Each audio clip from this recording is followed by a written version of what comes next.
Strange, yes, but very true, I assure you. That Lestat hunted for mortals every night, I knew. But had he been savage and ugly to my family, my guests, and my slaves, I couldn't have endured it. He was not. He was particularly to delight in visitors.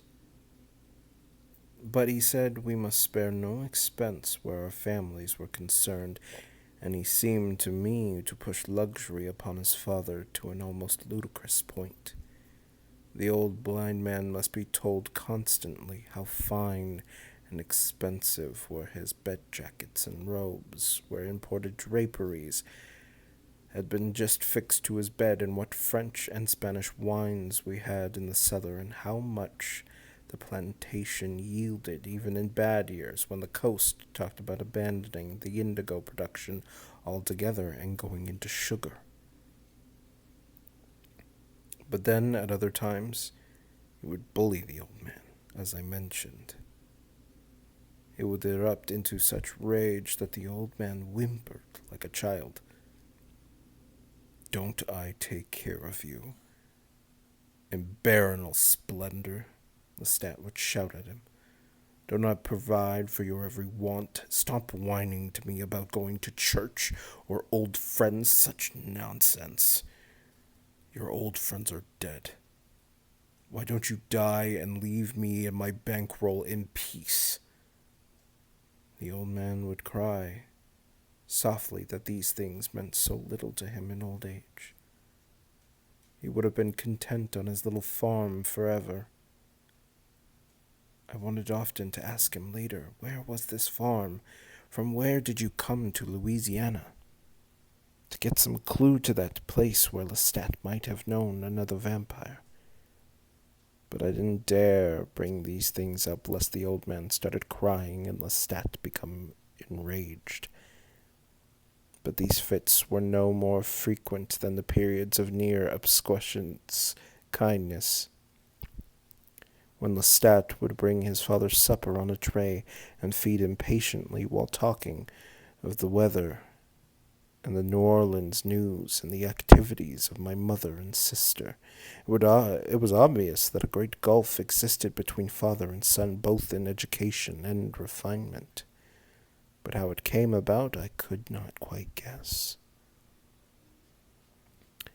And from this whole matter I achieved a somewhat consistent attachment. Existence, as I've said, was possible.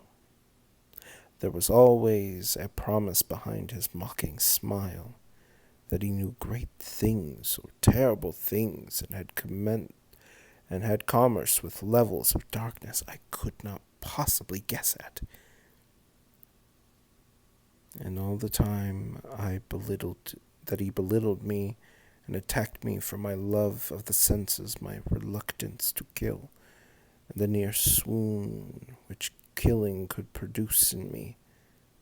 He laughed uproariously when I discovered that I could see myself in a mirror, and that crosses had no effect upon me, and would taunt me with sealed lips when I asked about God or the devil. "I'd like to meet the devil some night," he said, once with a malignant smile. "I'd chase him from here to the wilds of the Pacific. I am the devil." And when I was aghast at this, he went into peals of laughter.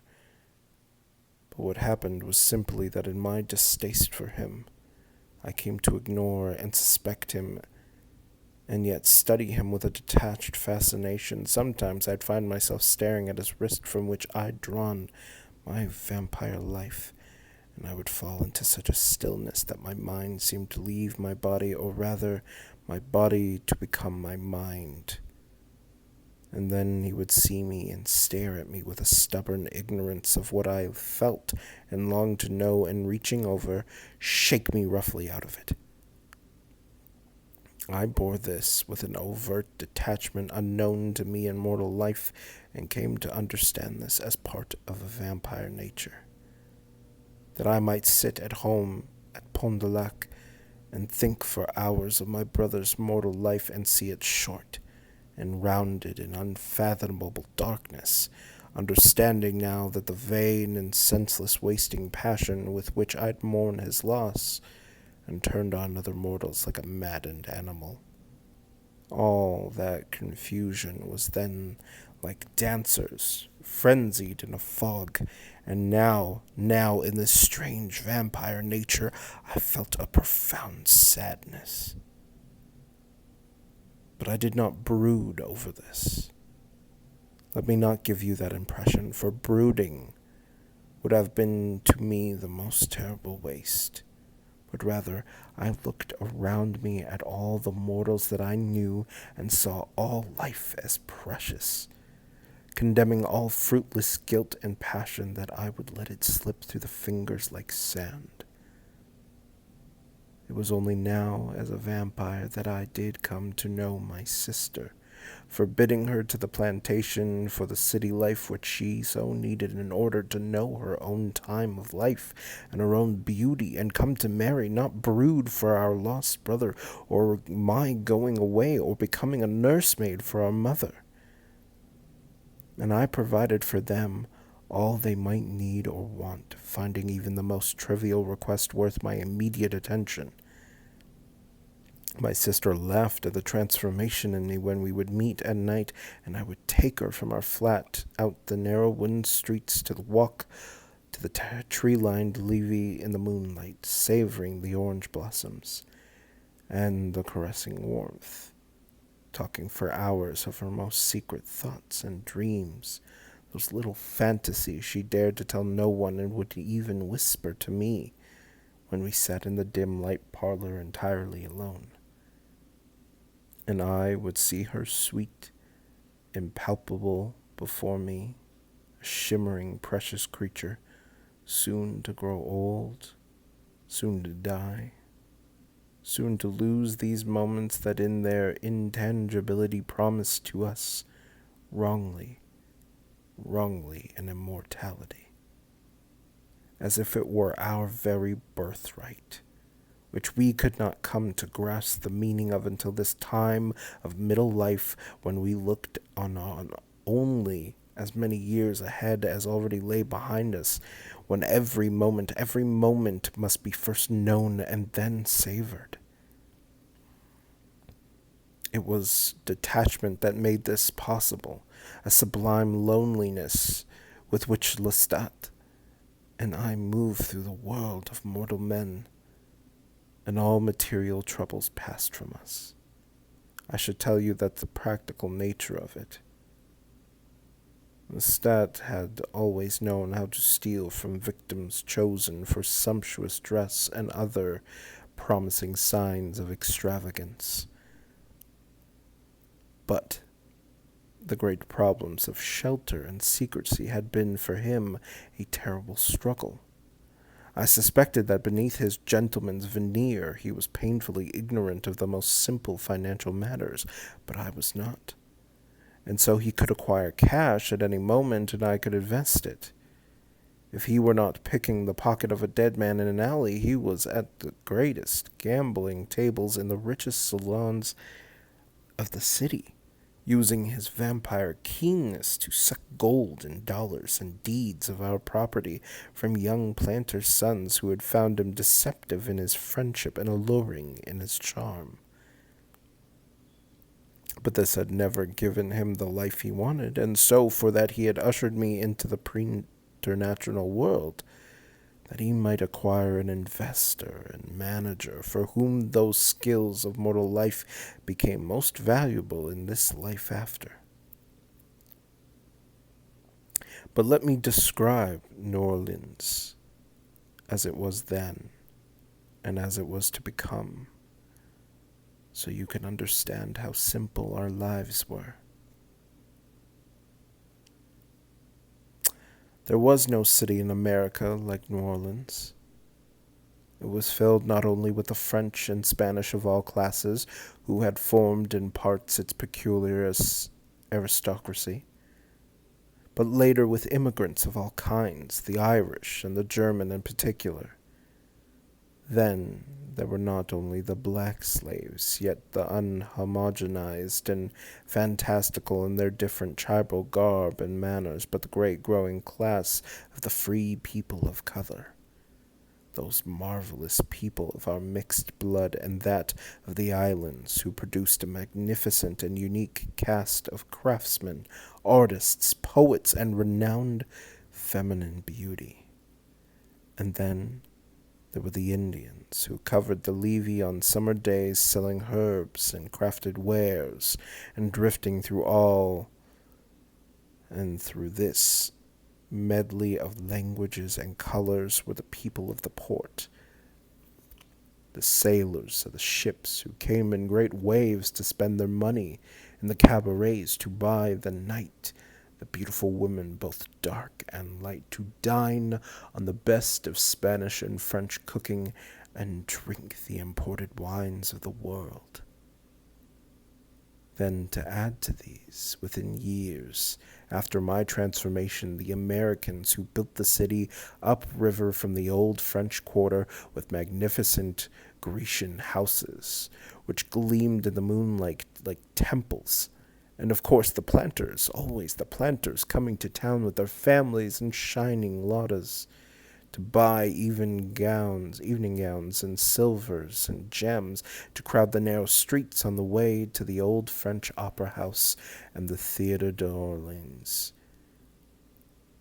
and the St. Louis Cathedral, from whose open doors came the chants of high mass over the crowds of the Place d'Armes on Sundays, over the noise and bickering of the French market, over the silent, ghostly drift of the ships along the raised waters of the Mississippi, which flowed against the levee above the ground of New Orleans itself, so that the ships appeared to float against the sky.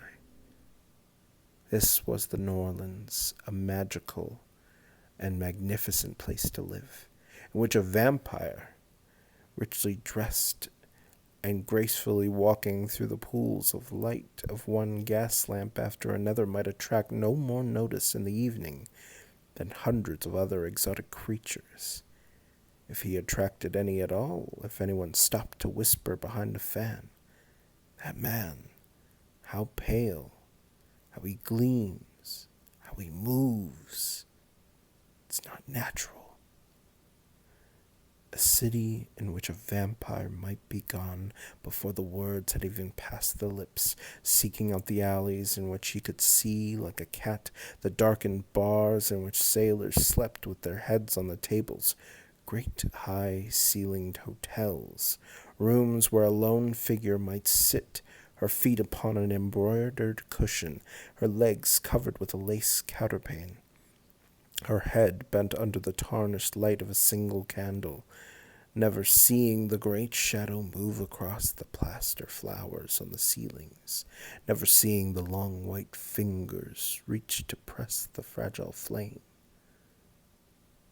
Remarkable, if for nothing else because of this, that all of those men and women who stayed for any reason left behind them some monument, some structure of marble and brick and stone that still stands, so that even when the gas lamps went out and the planes came in and the office buildings crowded the blocks of Canal Street, something irreducible of beauty and romance remained.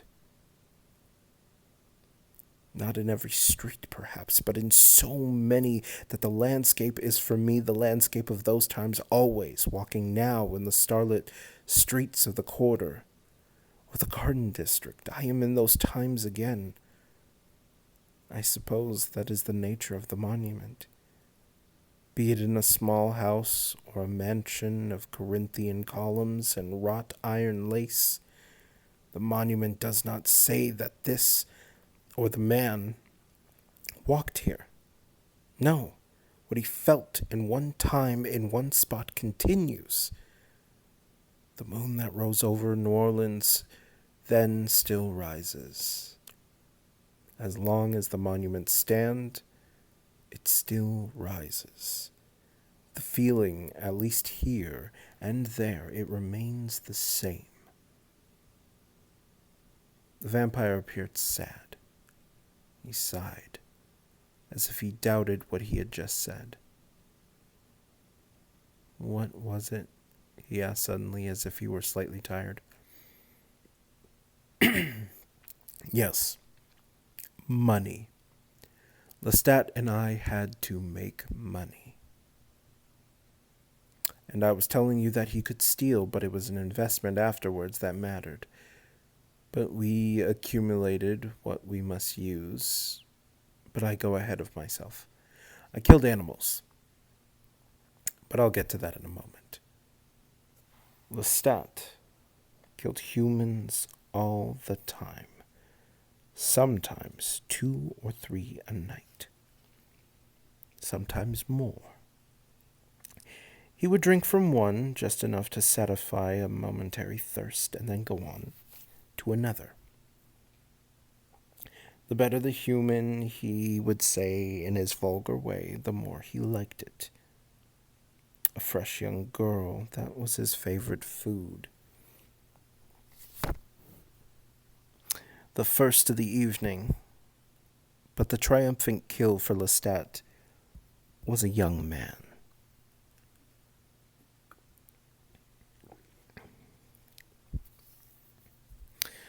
A young man around your age would have appealed to him in particular.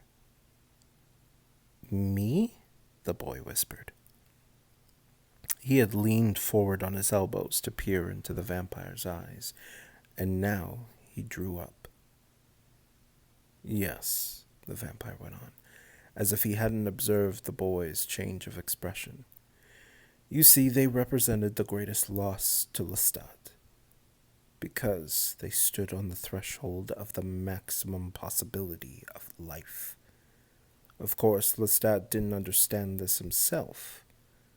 I came to understand it. Lestat understood nothing. I shall give you a perfect example of what Lestat liked. Up the river from us was the Frenier plantation, a magnificent spread of land which had great hopes of making a fortune in sugar. Just shortly after the refining process had been invented, I presume you know sugar was refined in Louisiana. There is something perfect and ironic about that. This land which I loved producing refined sugar. I mean this more unhappily than I think you know.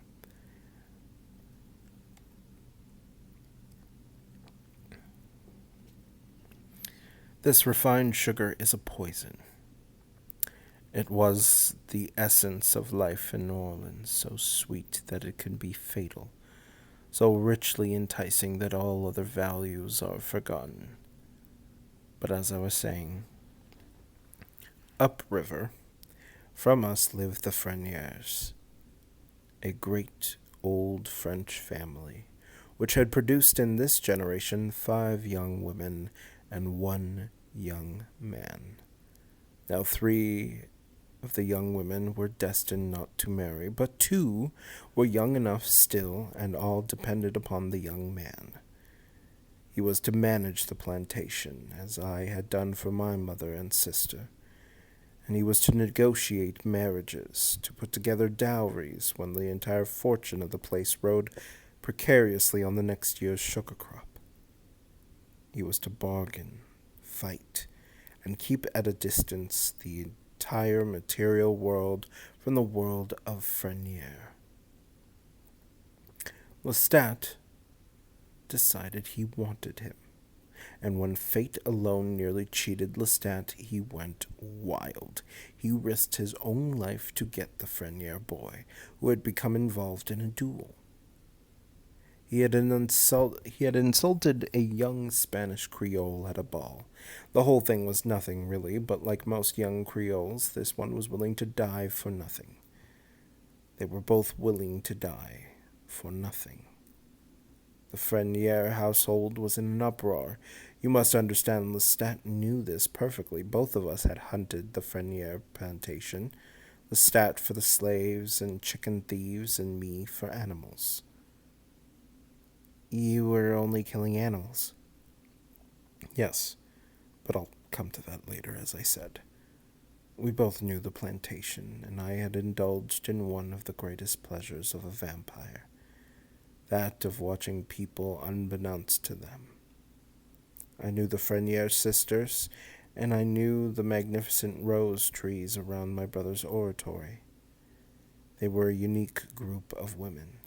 Each in her own way was as smart as the brother, and one of them, I shall call her Babette, was not as only as smart as her brother, but far wiser. Yet none had been educated to care for the plantation, none understood even the simplest facts about its financial state. All were totally dependent upon young Frenier, and all knew it. And so, larded with their love for him, their passionate belief that he hung the moon, and that any conjugal